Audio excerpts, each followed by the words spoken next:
Hi friends, I am Sunit Sangai from रेनबिस investment. और आज का हमारा टॉपिक है कि हमें घर रेंट पे लेना चाहिए या बाई करना चाहिए। और दूसरा टॉपिक है कैसे हमें अपना इन्वेस्टमेंट करना चाहिए। इसका एनालिसिस हम 3 केस स्टडी से करेंगे। पहला केस होगा कि हम 25 एज पे फ्लैट खरीद लेते हैं और उसकी अगले 20 साल तक ईएमआई पे करते हैं, और उसको छोड़ के बाकी जो भी हमारी सेविंग होगी उसको हम इक्विटी और बाकी डेट फंड में इन्वेस्ट करेंगे टिल द एज ऑफ 45, और उसके बाद सिर्फ इक्विटी में इन्वेस्ट करेंगे। दूसरा केस स्टडी होगा कि हम लाइफ लॉन्ग रेंट पे रहेंगे, यानी एज एज 60 तक, और उसके साथ पैरेलल जो भी हमारी सेविंग होगी उसको कंप्लीटली इक्विटी इन्वेस्टिंग करेंगे। और तीसरा केस स्टडी होगा हमारा जिसमें हम इनिशियल कुछ साल रेंट पे रहेंगे और उसके बाद फ्लैट बाई करेंगे दोस्तों। तो वीडियो एंड तक देखिएगा दोस्तों, क्योंकि आपको काफी सरप्राइजेस मिलेंगे और आपको शायद, अगर ये डायलेमा आपको है कि हम मुझे फ्लैट खरीदना चाहिए या रेंट पे रहना चाहिए, तो शायद आपका ये डायलेमा इसमें खत्म हो जाएगा। तो वीडियो स्टार्ट करने से पहले दोस्तों आपसे रिक्वेस्ट है कि अगर आपको वीडियो पसंद आए तो लाइक शेयर सब्सक्राइब करना मत भूलिएगा। तो चलिए वीडियो स्टार्ट करते हैं।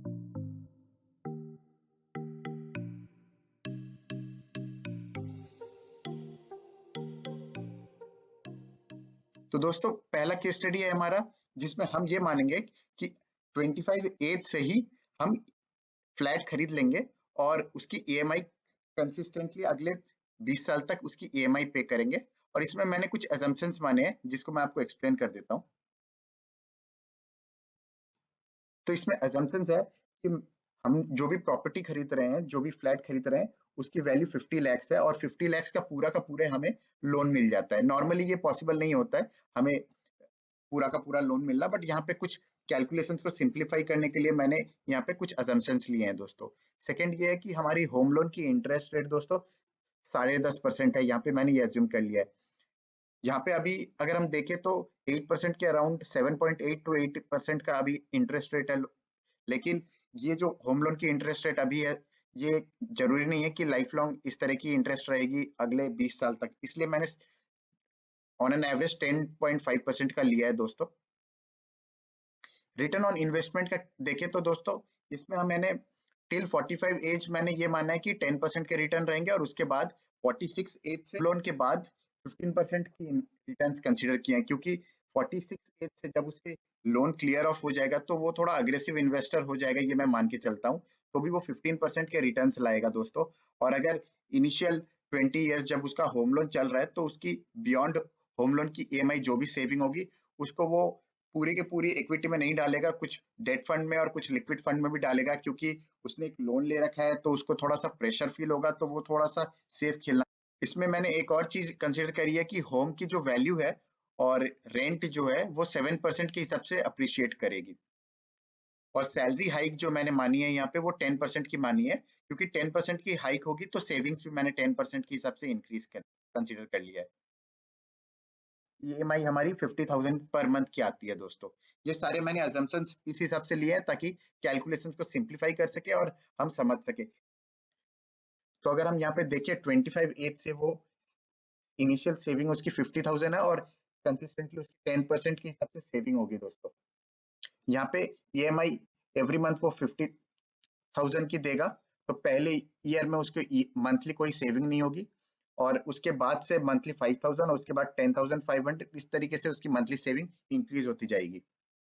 46 एज से जो है ये लोन क्लियर हो गया है, और इसके बाद जो है जो भी सेविंग्स होगी वो टोटली इन्वेस्टमेंट हो रही है दोस्तों।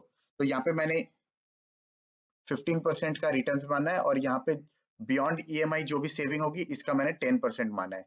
तो इस तरीके से ये जो है जो भी ये सेविंग है इसकी मैंने टू एट द एज ऑफ 60 जो भी इसकी वैल्यू होगी इंटरेस्ट रेट के हिसाब से ये मैंने निकाल लिया है दोस्तों। ठीक है, तो यहाँ पे टोटल इन्वेस्टमेंट की जो fund value at the age of 60 होगी वो 58 करोड़ होगी दोस्तों।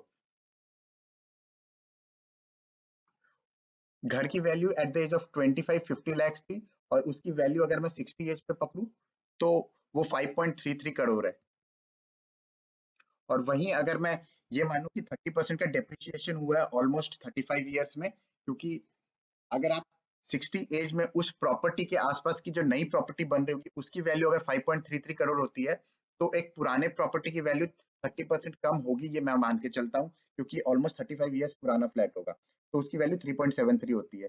तो अगर आप इसको 3.73 प्लस 58 करोड़, ये अगर टोटल पकड़ते हो तो 61.75 करोड़ की एसेट जमा होती है दोस्तों। तो ये टोटल वैल्यू होती है अगर आप 25 एज पे प्रॉपर्टी खरीद लेते हो और उसके साथ आप जो भी आपकी सेविंग है उसको एक इक्विटी और डेट फंड और लिक्विड फंड उसमें इन्वेस्ट करते हो। तो सेकेंड केस स्टडी है दोस्तों, जिसमें मैं मानता हूँ कि जो इन्वेस्टर है वो काफी इंटेलिजेंट है, उसने यूट्यूब और बाकी है कि मार्केट में काफी अच्छे रिटर्न्स हो सकते हैं और प्रॉपर्टी लेने का सेंस नहीं है। मैंने थोड़ा सा वैसा टाइप का केस लिया है, जो कि काफी लोग ऐसा सोचने।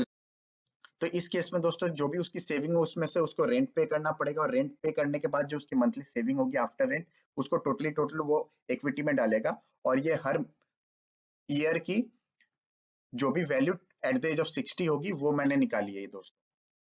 और इसमें मैंने कुछ असम्पशंस लिए हैं। रिटर्न ऑन इक्विटी 15% का कंसिडर किया क्योंकि वो टोटली इक्विटी में इन्वेस्ट करेगा।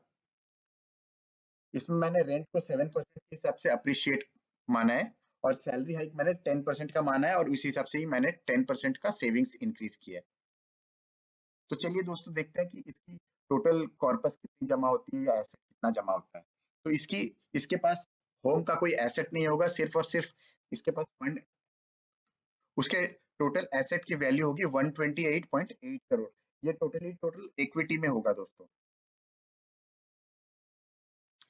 थर्ड केस अगर मैंने लिया है यहाँ पे, तो इसमें मैंने ये अप्रोच रखी है कि 25 एज से वो सेव करना शुरू कर देगा, लेकिन वो रेंट पे रहेगा, वो फ्लैट नहीं खरीदेगा टिल द एज ऑफ 45, और 46 एज से वही जो 50 लाख की प्रॉपर्टी है उसको वो 45, वही जो प्रॉपर्टी 50 लाख में अवेलेबल है उसी साइज की प्रॉपर्टी अगर वो 20 साल बाद ले, यानी एट द एज ऑफ 46, तो उसको अराउंड 2.15 करोड़ का लोन लेना पड़ेगा विथ इंटरेस्ट ऑफ 10.5%। तो उसको ईएमआई आएगी 2,15,000 पर मंथ की।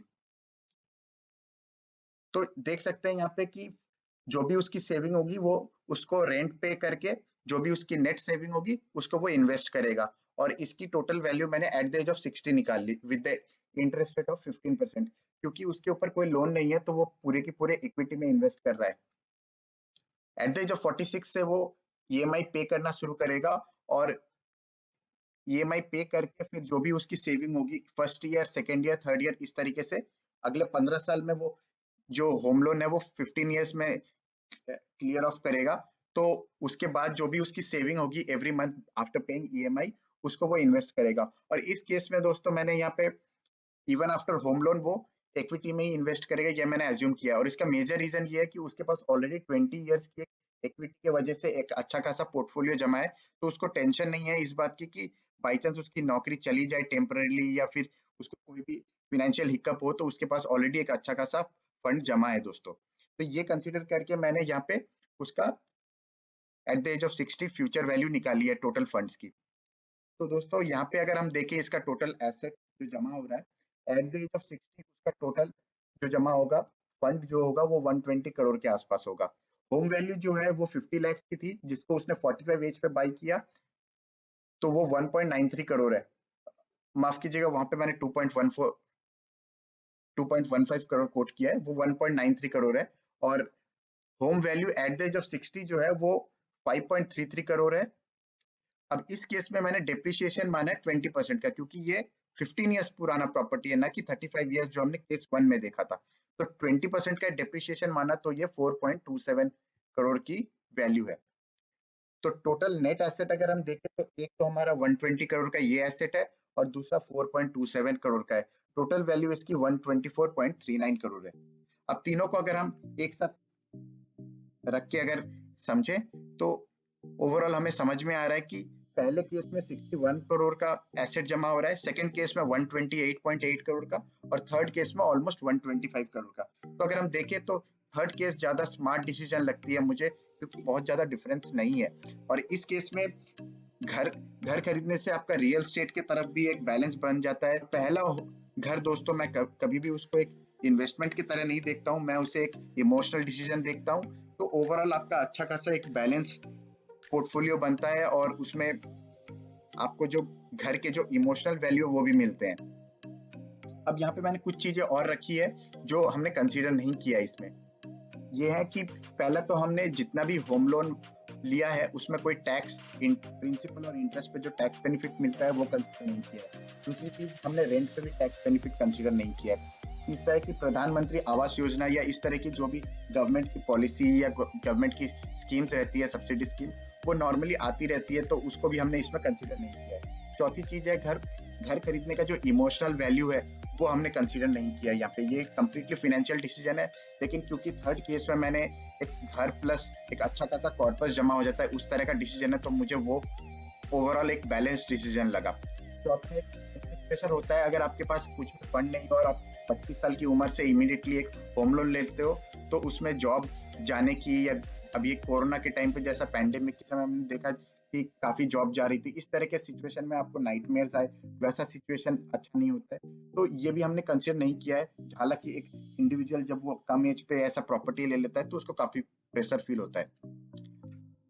और एक फैक्टर हमने जो कंसीडर नहीं किया है, फ्लेक्सिबिलिटी टू स्विच जॉब। हमने अक्सर देखा है आजकल के केस में कि काफी लोग 2 साल 3 साल 4 साल में स्विच मार के एक लोकेशन से दूसरे लोकेशन में मूव करते हैं, जैसे हैदराबाद, बैंगलोर, मुंबई, गुड़गांव, सभी लोकेशन में। तो वो फ्लेक्सिबिलिटी आपको रेंटेड फ्लैट में मिलती है, जो कि एक खरीदे हुए फ्लैट में नहीं मिलती। एक और चीज मैं यहाँ पे बता दूं, तो कई बार ऐसा होता है कि आप जब इनिशियली मैरिड कपल हो, तो initial at the age of 26-27 आप मैरी करते हो, तो उस टाइम पे आपको 1 BHK से भी शायद हो जाता है, और वहीं आपको किड्स हो जाते हैं, तो उसके बाद आपको 2 BHK चाहिए होता है, और उसके बाद जब आपके पेरेंट्स से आपके साथ रिलोकेट हो जाते हैं एक साथ, तो आपको 3 BHK चाहिए होता है। लेकिन जब आप फ्लैट खरीदते हो लेट्स से कि एट द एज ऑफ 25, तो उस केस में आपको आपका रिक्वायरमेंट 1 BHK का था, लेकिन क्योंकि आप लॉन्ग टर्म के लिए ले रहे हो तो आप 3 BHK खरीद रहे हो, तो वो आपके 2 रूम्स जो है अगले 10 साल 15 साल जो है वो बेसिकली अनयूज्ड ही रह जाते हैं। तो ये एक इनएफिशिएंसी रहती है आपके इन्वेस्टमेंट के अंदर। एक और चीज ये भी है कि जो भी आपकी सेविंग्स है उससे आप फ्लैट खरीदने और आपका डेट फंड और इक्विटी फंड ये सब में इन्वेस्ट कर रहे हो। इसके अलावा आपको एक इमरजेंसी फंड होना चाहिए हमेशा, 6 मंथ्स 12 मंथ्स का एक जो भी आपका एक्सपेंसेस है उसका एक इमरजेंसी फंड होना चाहिए, एक हेल्थ इंश्योरेंस, एक टर्म इंश्योरेंस, और बाकी आपके कुछ एक्सपेंडिचर हो सकते हैं, जैसे कि आपको कार खरीदनी है या चिल्ड्रंस एजुकेशन, वो सारी चीजें आप डेफिनेटली कवर कर रहे हो अपने यूजुअल एक्सपेंसेस में। मैंने वो सारी चीजों को पहले ही कंसीडर कर लिया, आप टेक केयर कर रहे हो। तो दोस्तों, आई होप आपको ये केस स्टडी अच्छी लगी होगी। इसमें मेरे को थर्ड केस काफी बैलेंस्ड लग रहा है, और ये सारा कैलकुलेशन के लिए मैंने जो एक एक्सेल बना के यूज की थी, अगर आपको वो एक्सेल चाहिए तो मैं डिस्क्रिप्शन में मेरा व्हाट्सएप चैट का लिंक दिया है, आप उसमें जाके मुझे रीच आउट कर सकते हो, मैं आपको एक्सेल शेयर कर दूंगा दोस्तों। दैट्स ऑल फॉर टुडे दोस्तों। ऐसे इंटरेस्टिंग वीडियोस के लिए चैनल को सब्सक्राइब कीजिए, मैं ऐसे इंटरेस्टिंग वीडियोस लाता रहूंगा।